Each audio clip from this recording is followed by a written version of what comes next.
On a humid Friday morning in Ikoyi, Lagos, on February 13, 1976, the sun rose over the city, unaware it was about to witness one of the most shocking moments in Nigerian history. A black Mercedes-Benz 230.6 pulled out of a residential compound. Inside sat General Murtala Muhammed, Nigeria's head of state. A man who, in just 200 days, had transformed himself from a military officer into a folk hero, beloved by millions. He was on his way to work at Dodon Barracks, the seat of government power. As the Mercedes crawled through the infamous Lagos traffic near the Federal Secretariat in Ikoyi, a group of soldiers emerged from an adjacent petrol station and opened fire. The car was riddled with bullets. Within moments, General Murtala Muhammed, at just 37 years old, was dead. His aide-de-camp, Lieutenant Akintunde Akinsehinwa, and his driver, Sergeant Adamu Michika, were also killed. Murtala's assassination marked the end of what many Nigerians still consider the most dynamic and transformative period in their nation's post-independence history. However, to understand how this young military officer rose to become one of Nigeria's most consequential leaders, and why his death still resonates half a century later, we must go back to the beginning, to the city of Kano in northern Nigeria, where this story truly began. Murtala Muhammed was born on November 8, 1938, in the Kurawa quarters of Kano, in what was then British-controlled northern Nigeria. He came into a world of tradition, scholarship, and Islamic learning. Kano, the city of his birth, was one of the ancient seats of learning in West Africa, a place where Islamic scholarship had flourished for centuries. Murtala's father, Muhammad Riskua, worked as a veterinary officer in the Kano Native Authority, a position that placed the family within the educated elite of northern Nigeria. His mother, Uwani Rahamatu, came from the Kanuri and Fulani Jobawa clan. Unfortunately, tragedy struck early in Murtala's life when his father died in 1953, leaving the 15-year-old boy to navigate his adolescence without paternal guidance. Despite this loss, young Murtala's education continued uninterrupted, but it was at Government College Zaria, later renamed Barewa College, where he truly began to distinguish himself. At Barewa, Murtala joined the Cadet Corps, an early indication of his military inclinations. By his final year, he had risen to become captain of shooting. Upon graduation in 1957, he applied to join the Nigerian Army that same year. At the time, Nigeria was on the brink of independence, and the Army was one of the few institutions offering young, ambitious men from the North a path to national prominence. Murtala spent short training stints in Nigeria and Ghana before being selected for officer training at one of the most prestigious military academies in the world, the Royal Military Academy Sandhurst in England. Following this, in 1961, Murtala was commissioned as a second lieutenant, officially becoming an officer in the Nigerian Army. He was assigned to the Nigerian Army Signals Unit, beginning what would become a distinguished and often controversial military career. His first posting took him to the Congo as part of the Nigerian contingent to the United Nations Peacekeeping Force. Upon his return to Nigeria in 1962, he was appointed aide-de-camp to Moses Majekodunmi, the federally appointed administrator of the Western region, during a time of significant regional tension. The following year, Murtala became the officer in charge of the 1st Brigade Signal Troop in Kaduna, Nigeria's military headquarters in the north. By November 1965, at just 27 years old, he was made acting chief of signals of the Army. His rise through the ranks had been meteoric. Major Nziogbu, can you please give me an account of the night of the coup in Kaduna? Well, it's rather something like the longest day.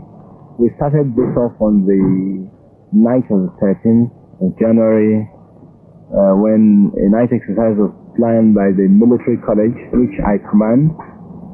We took our troops to the ground and taught them how to do night attacks. We didn't tell them what we were planning for, but at the end of the exercise, we took them out and showed them various places where they were to stand and just remain in their vehicle. Next day, we went out again for the same type of exercise, And at the end, we issued them with ammunition this time, live ammunition, and told them that they were going back to the same place as they went yesterday, but this time they were to get certain people. And they were with you, were they? Oh, of course they did. Oh, they all supported us. Unknown to Major Murtala Muhammed, as he went about his duties as acting chief of signals, a group of young majors in the Nigerian army were plotting a coup d'etat. On the night of January 15, 1966, these young officers, led by Major Chukwuma Kaduna Nziogu, struck. It was Nigeria's first military coup. The coup plotters, mostly young Igbo officers from eastern Nigeria, assassinated several high-ranking northern and western politicians and military officers. Among the dead were Prime Minister Alhaji Tafawa Balewa, the Premier of the Northern Region and Sardauna of Sokoto, Sir Ahmadu Bello, and the Premier of the Western Region, Samuel Akintola. The coup was bloody, but ultimately incomplete.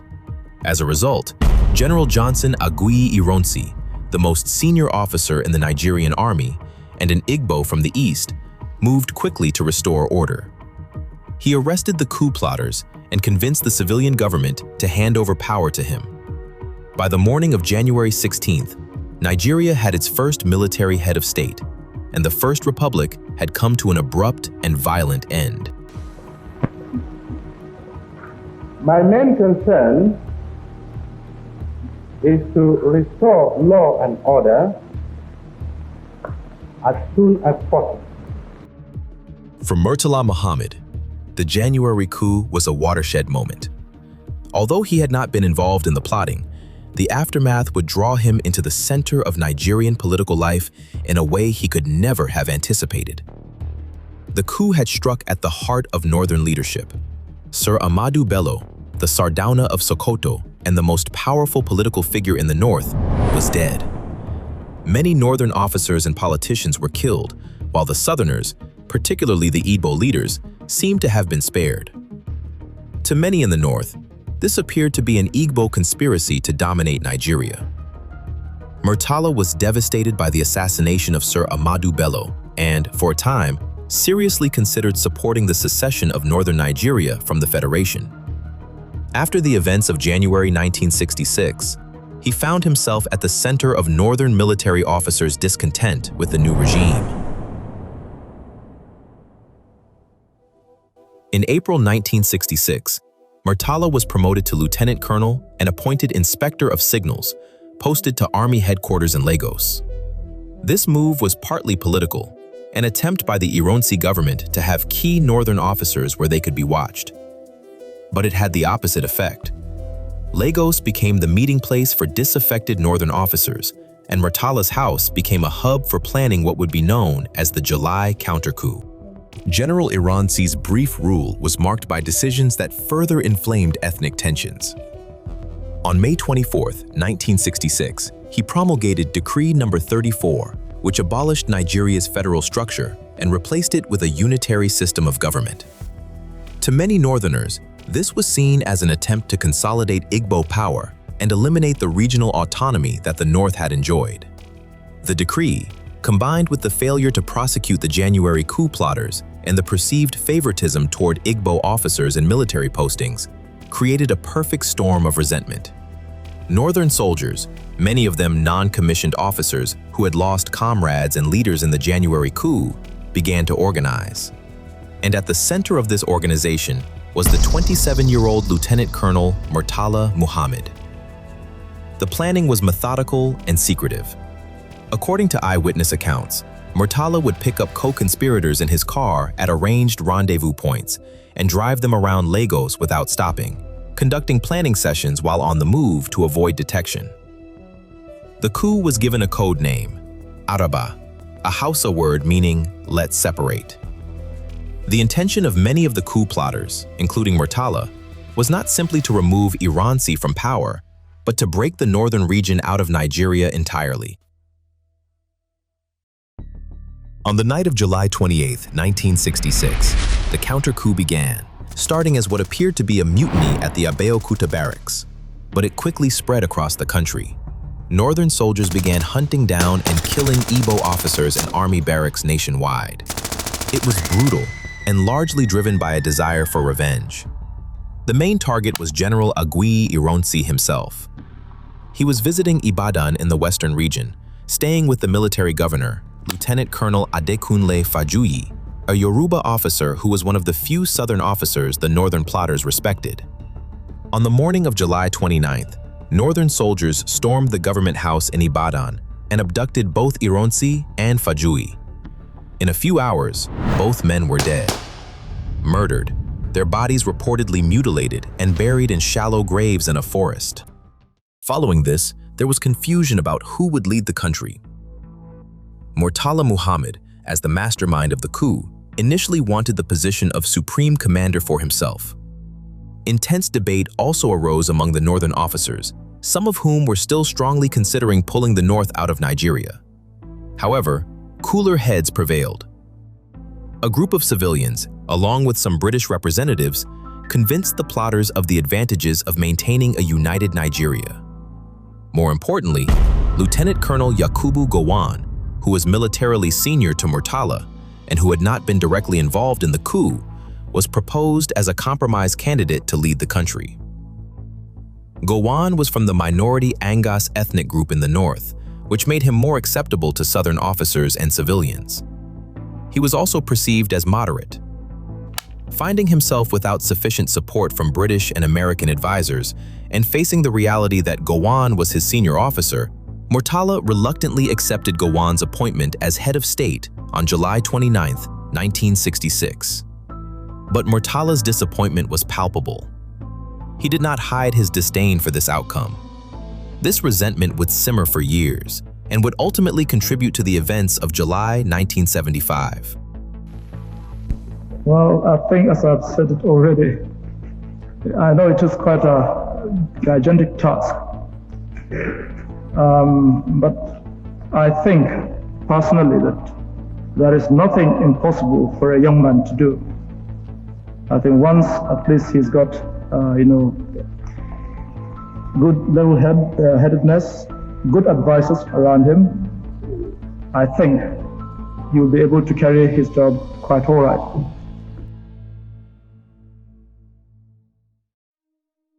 The immediate aftermath of the July counter-coup was catastrophic.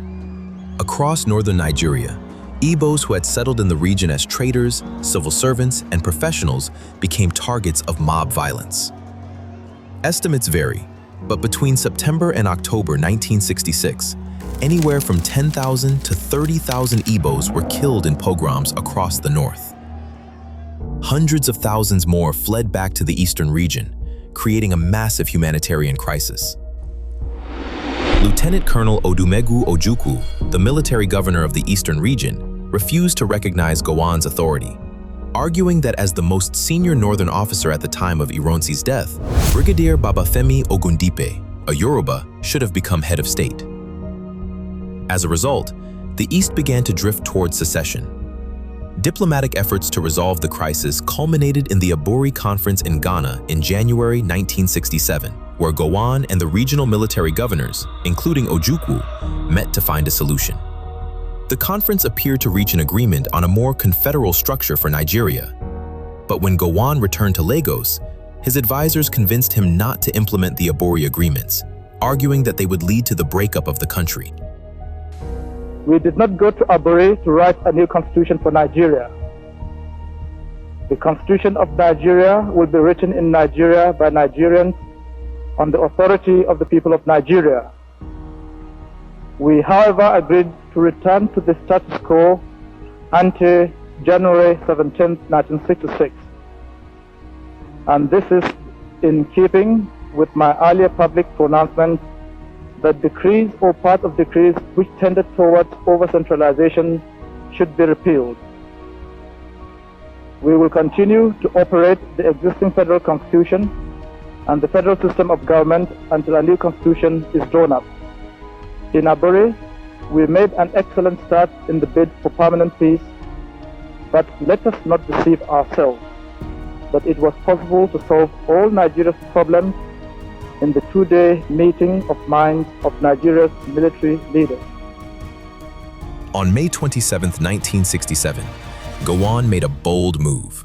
He divided Nigeria's 4 regions into 12 states, a move designed to address minority concerns and break the power of the large regions.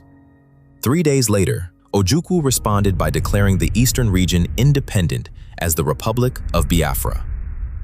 Nigeria was now at war with itself. Okay, everybody on your feet up. Let's go. The mortar, come on. Come on, baby.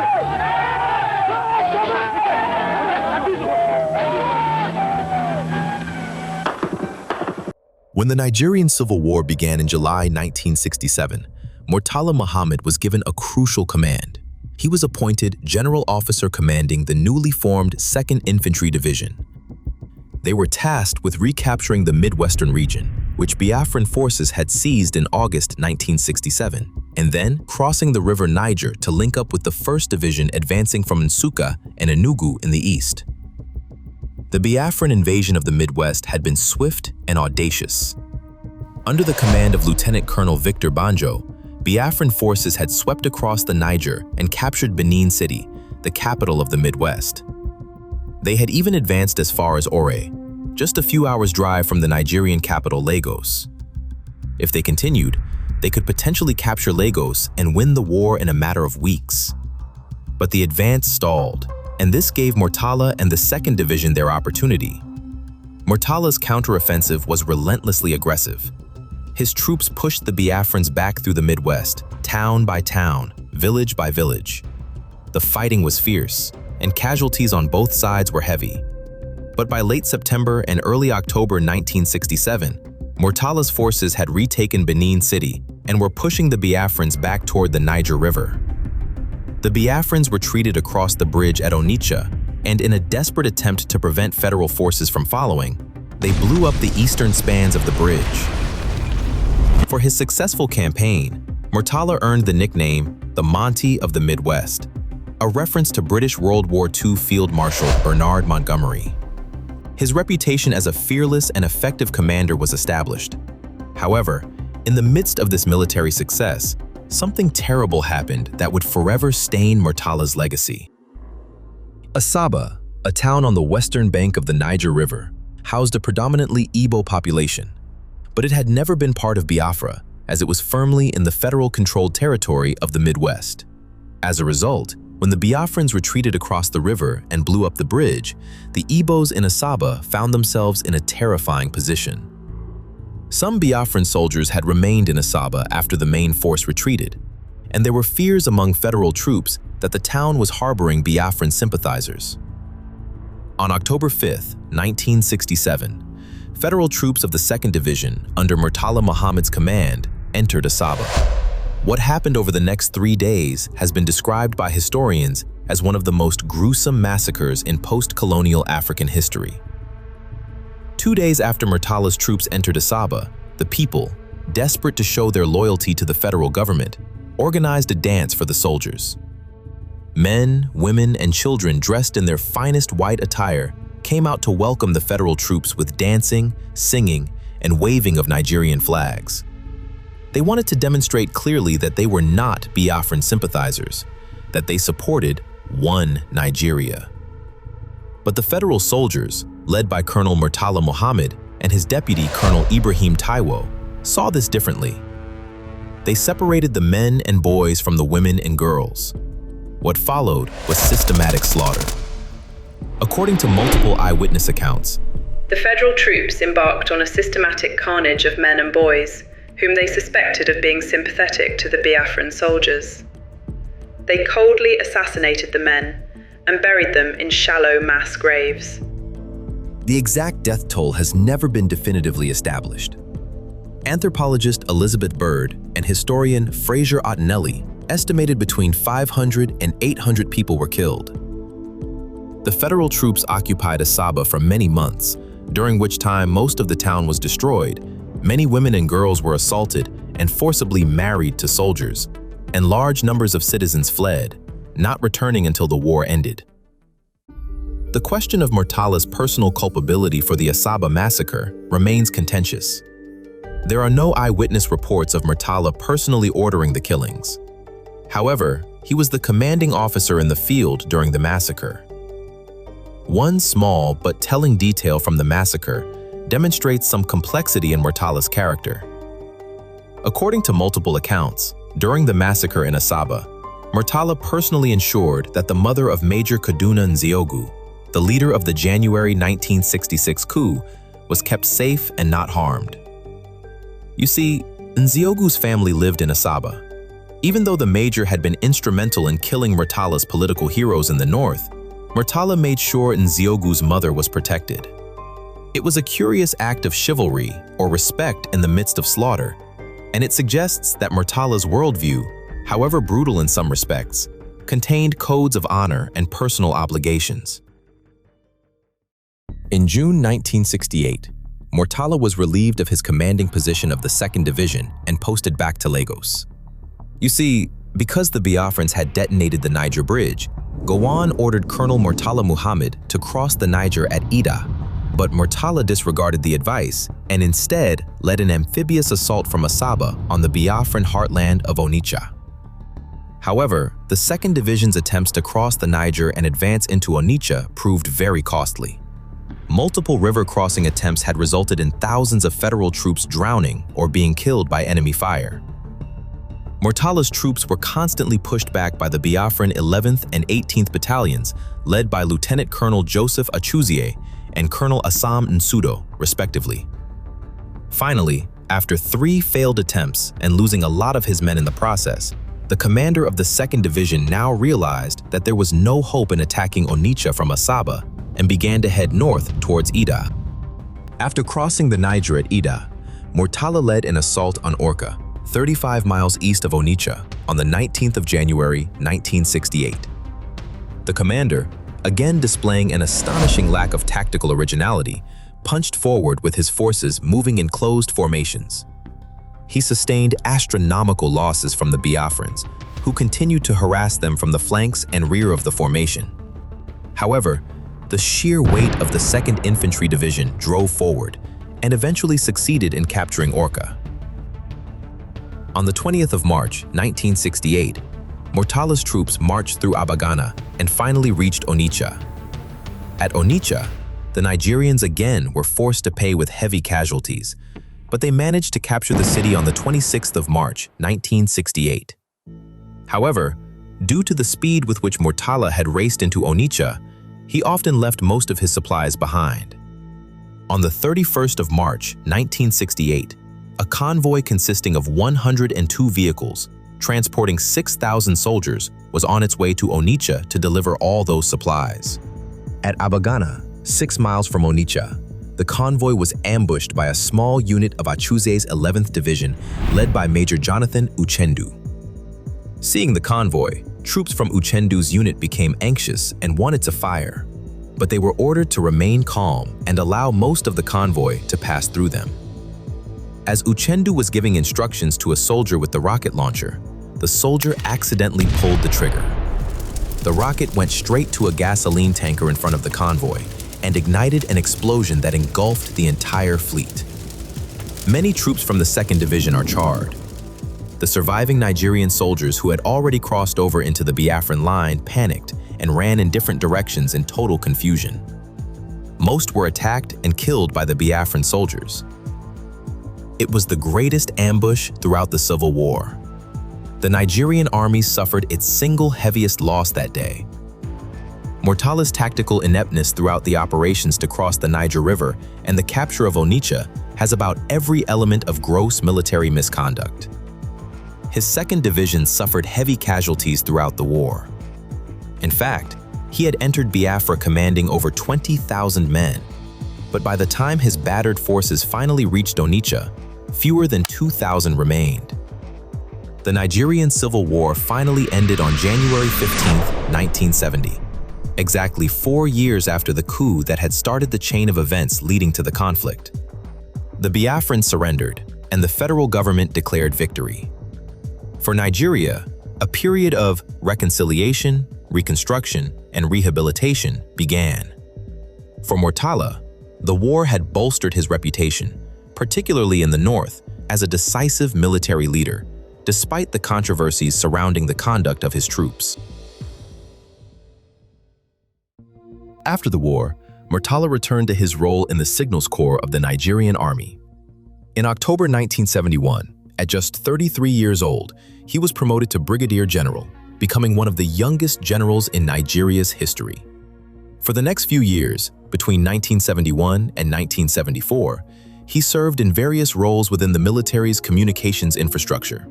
However, he remained politically engaged and frequently disagreed with some of Gowon's policies, particularly those related to the pace of return to civilian rule and what he saw as increasing corruption within the government. In August 1974, Gowon made a decision that would have significant consequences. He appointed Murtala as Federal Commissioner for Communications. The appointment gave Murtala control over Nigeria's telecommunications infrastructure, including the postal service, telephone systems, and radio broadcasting.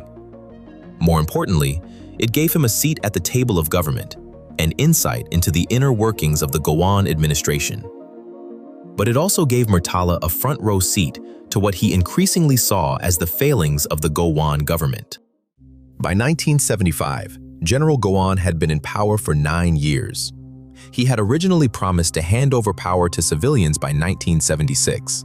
But in October 1974, he backed off on this promise and indefinitely postponed the return to civilian rule.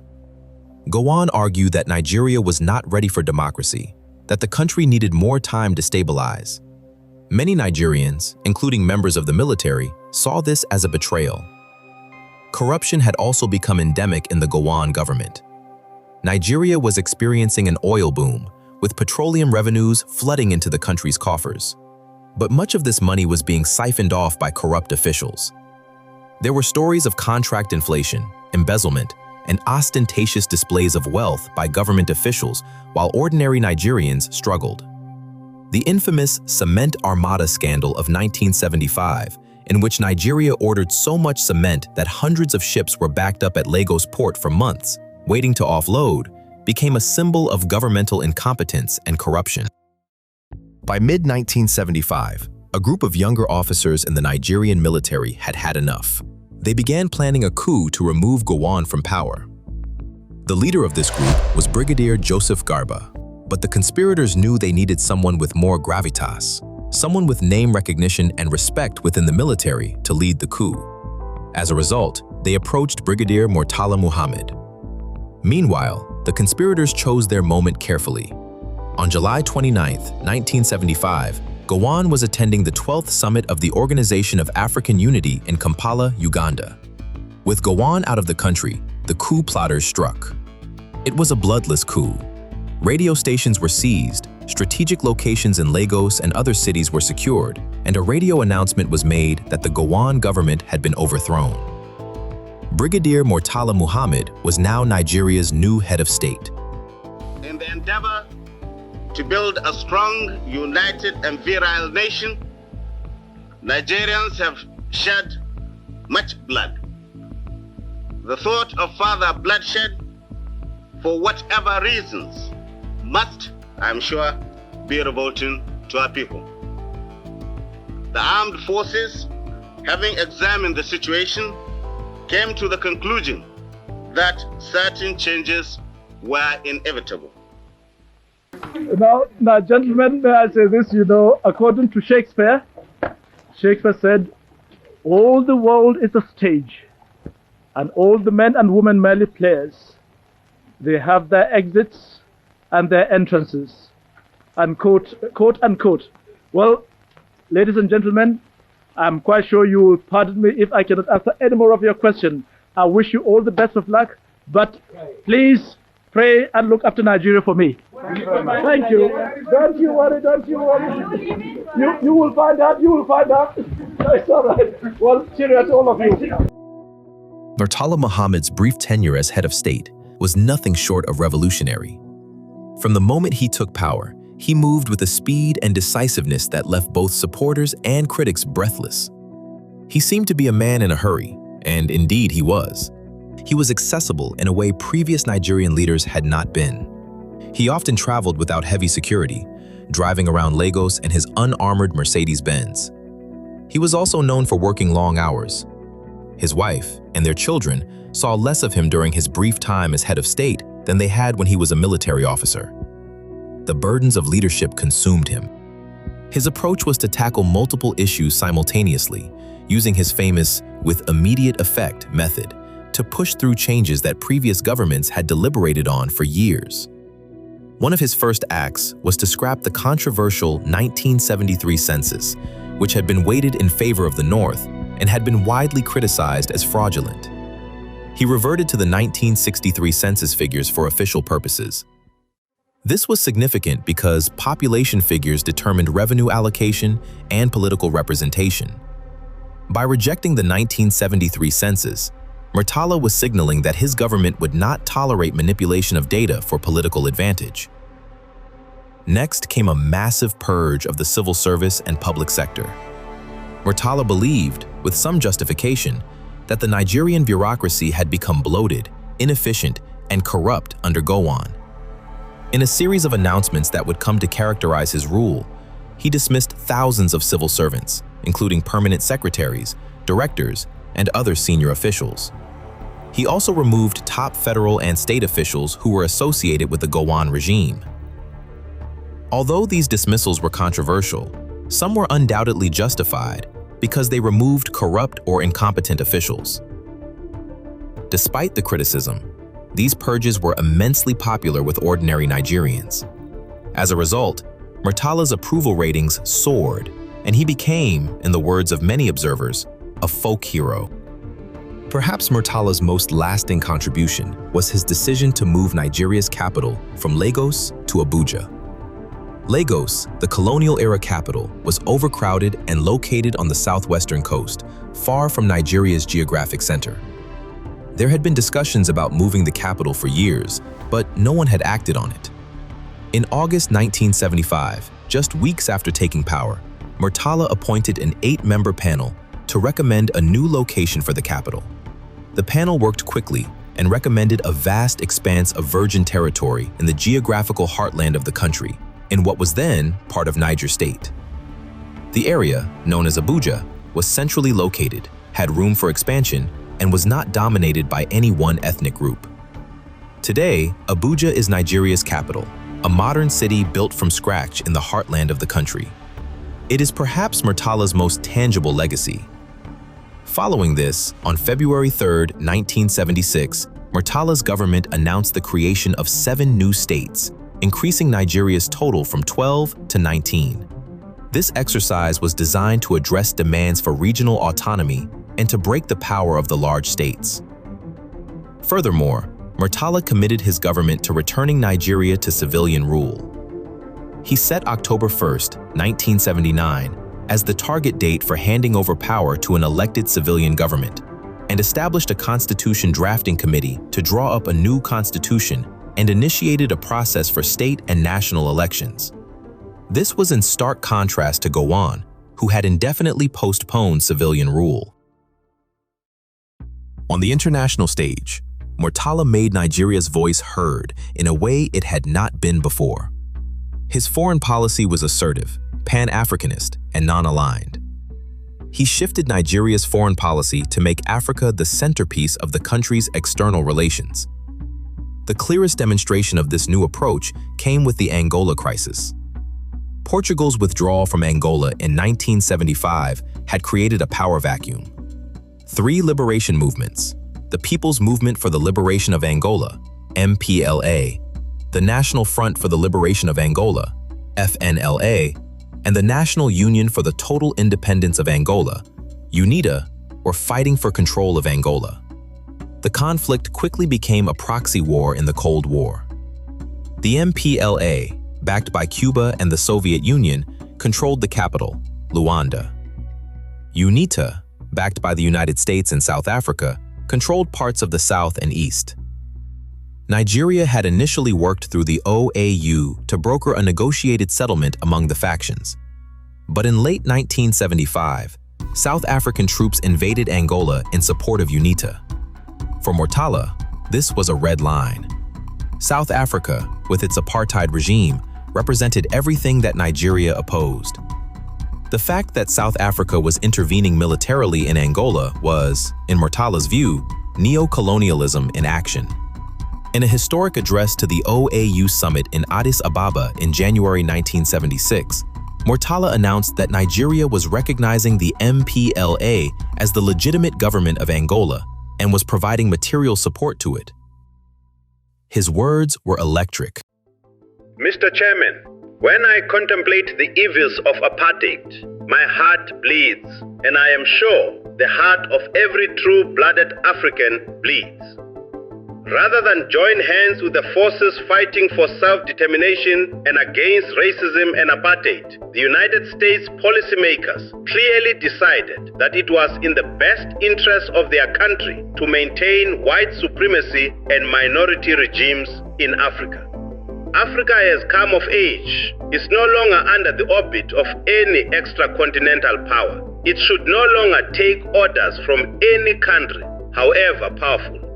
The fortunes of Africa are in our hands to make or to mar. For too long have we been kicked around. For too long have we been treated like adolescents who cannot discern their interests and act accordingly. For too long has it been presumed that the African needs outside experts to tell him who are his friends and who are his enemies. This speech made Murtala an African hero. Nigeria's support for the MPLA, which included financial aid and possibly military equipment, was instrumental in the MPLA's eventual victory. However, this policy also strained Nigeria's relations with the United States, which saw the country as abandoning its traditional pro-Western orientation. February 13, 1976, dawned like any other Friday in Lagos. It was the 200th day of Murtala's rule, though no one was counting at the time. The city was alive with its usual energy. It was a time of relative optimism in Nigeria. Murtala's reforms, while controversial in some quarters, had reinvigorated the nation. In Ikoyi, at the unofficial residence of the head of state, Murtala summoned his driver, his orderly, and his aide-de-camp, Lieutenant Akintunde Akinsehinwa. They would drive to Dodon Barracks, where he had a full schedule of meetings and decisions to make. What Murtala did not know as he prepared for work that morning was that across Lagos, a group of soldiers was also preparing to kill him. Lieutenant Colonel Bukar Suka Dimka had been planning this coup for weeks, possibly months. Dimka was an interesting figure. Born in 1940, he had been one of the first 2 Nigerian Army officers to train in Australia, completing his officer training at the Australian Army Officer Cadet School in Portsea in 1963. He had also been one of the participants in the July 1966 counter-coup that Murtala had led. In fact, Dimka and Murtala had been allies in 1966. But something had changed in the intervening decade.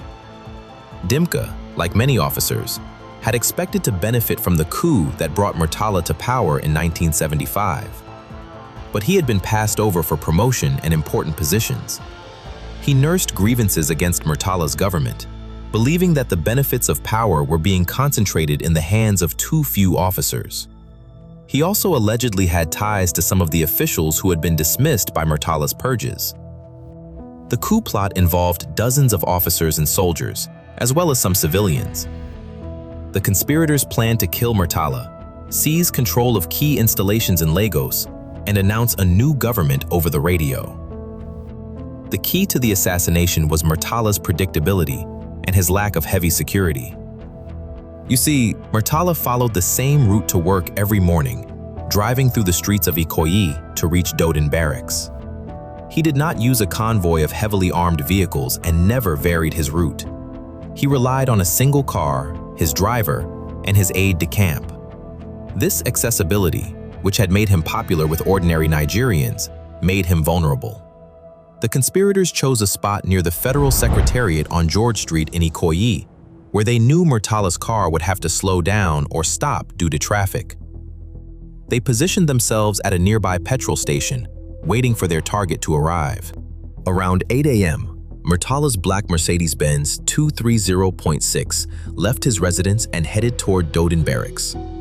As always, Lagos traffic was heavy. The car moved slowly through the streets of Ikoyi.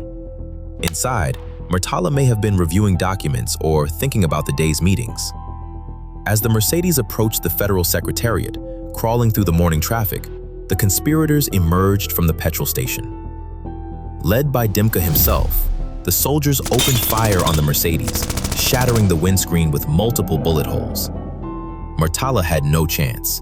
He was killed instantly, still sitting in the back seat of his car.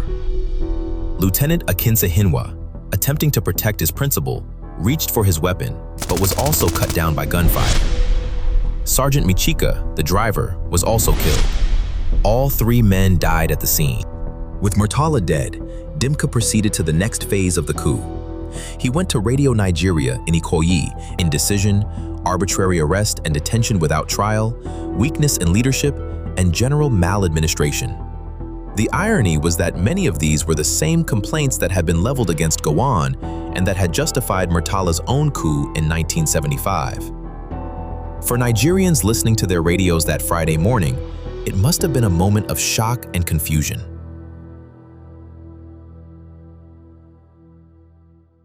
The reforms, the promise of civilian rule, the new direction for Nigeria, all seemed to be swept away in a moment of violence.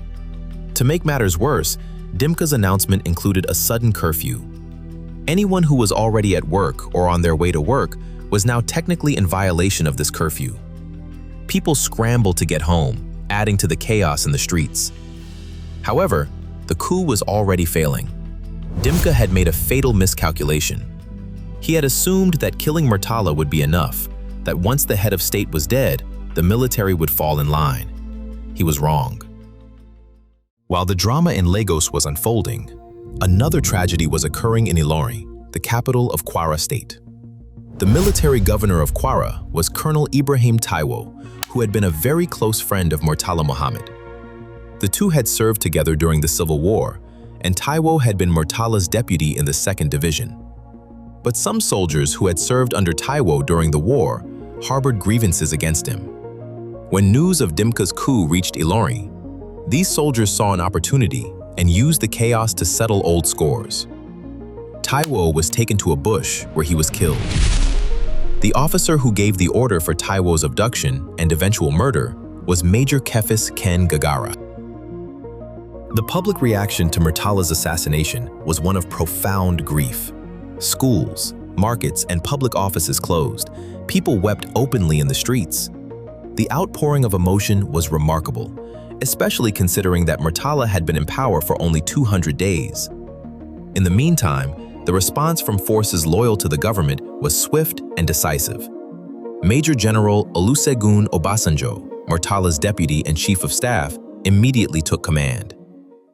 Obasanjo, together with Lieutenant General Theophilus Danjuma, the chief of army staff, rallied loyal troops and moved to crush the coup. One of the key figures in suppressing the coup was Major Ibrahim Babangida, who would himself become head of state in a coup years later. Babangida commanded troops that secured key installations and confronted the coup plotters. Within hours, it was clear that the coup had failed and Dimka's broadcast had been premature. Realizing that the coup had failed, Dimka left the Radio Nigeria building and went into hiding, resulting in a massive manhunt. The lieutenant colonel and his co-conspirators were wanted for treason and murder. The manhunt for Dimka lasted 3 weeks. He moved from place to place, staying with friends and sympathizers, trying to evade capture. However, Dimka was eventually apprehended near Abakaliki in southeastern Nigeria on March 6, 1976. Some accounts suggest that he was betrayed by someone he trusted, possibly lured out of hiding by the promise of help to escape the country. Other accounts, including some salacious details that have never been fully verified, claim he was captured in the company of a prostitute or girlfriend in a brothel, his guard down after weeks on the run. Whatever the exact circumstances, his capture was a relief to the government and to many Nigerians. Of course, being a soldier, I made it a point of duty that I have an honor to maintain, and I believe I have no reason at this stage to lie So all that you have heard, it has been my recording, personal recording. It was around this time that Dimka traveled to Madrid on official duties.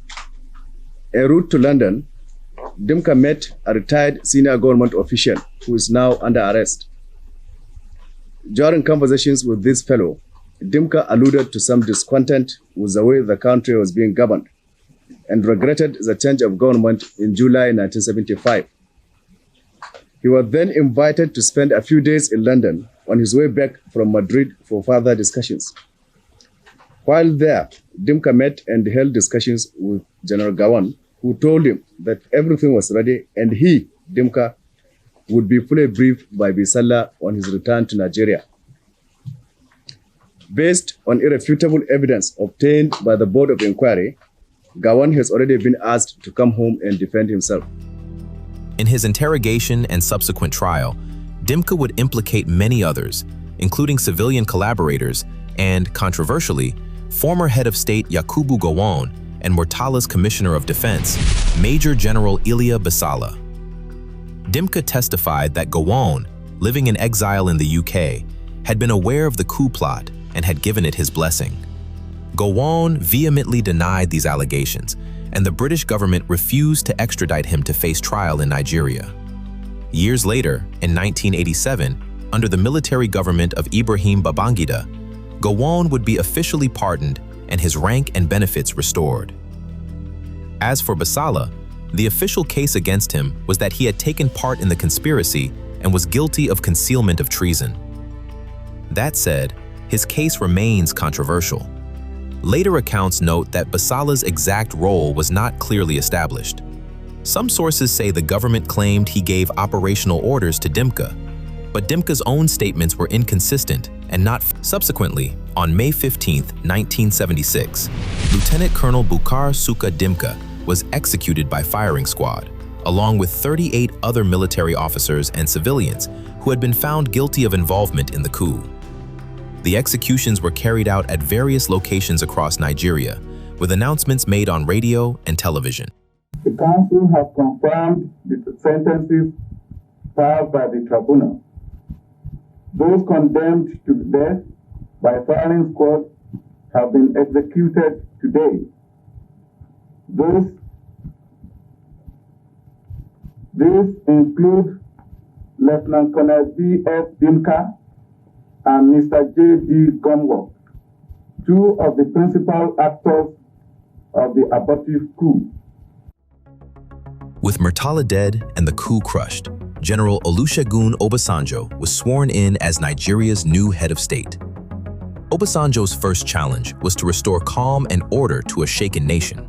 He addressed the country, assuring Nigerians that Murtala's policies would continue, that the government's commitment to returning Nigeria to civilian rule by October 1, 1979, remained firm. And, to his credit, Obasanjo kept that promise. Over the next 3 years, he oversaw the drafting of a new constitution, the lifting of the ban on political parties, the conduct of elections at the state and federal levels, and the eventual handover of power to a civilian government led by Shehu Shagari on October 1, 1979. In doing so, Obasanjo became the first Nigerian military ruler to voluntarily hand over power to an elected civilian government. Many of Murtala's other policies were also implemented by Obasanjo. The move of the capital to Abuja proceeded, though the actual relocation would take many more years. The civil service reforms continued, though with less of the dramatic style that had characterized Murtala's approach. 50 years after his death, General Murtala Muhammed remains one of Nigeria's most controversial figures. His legacy is contested, celebrated by some as that of a national hero and criticized by others as that of a brutal military officer who escaped accountability for war crimes. For his supporters, Murtala represents the best of Nigerian leadership: decisive, patriotic, incorruptible, and committed to national development. They argue that in just 200 days, he accomplished more than many leaders achieve in years or decades. For his critics, however, Murtala's legacy is far more problematic. They point to the Asaba massacre and the thousands of civilians killed under his command during the Civil War. They note his role in the July 1966 counter-coup, which unleashed ethnic violence that killed thousands of Igbos across northern Nigeria and set the stage for the Civil War. They argue that his dismissals of civil servants, while popular, were often arbitrary and unjust, conducted without due process. Perhaps the most honest assessment of Murtala Muhammed is that he was deeply human, capable of both greatness and terrible cruelty. In the years that followed, memorials and monuments were erected in Murtala's honor. The most visible of these is Lagos's International Airport, which was renamed Murtala Muhammed International Airport. It remains one of the busiest airports in Africa. Murtala's face is also placed on the 20 Naira note, ensuring that his image would be seen by millions of Nigerians every day. Finally, his bullet-riddled Mercedes that sits in the National Museum in Lagos is a fitting symbol for his legacy. Its shattered windscreen is a permanent reminder of the fragility of leadership and the price of political ambition.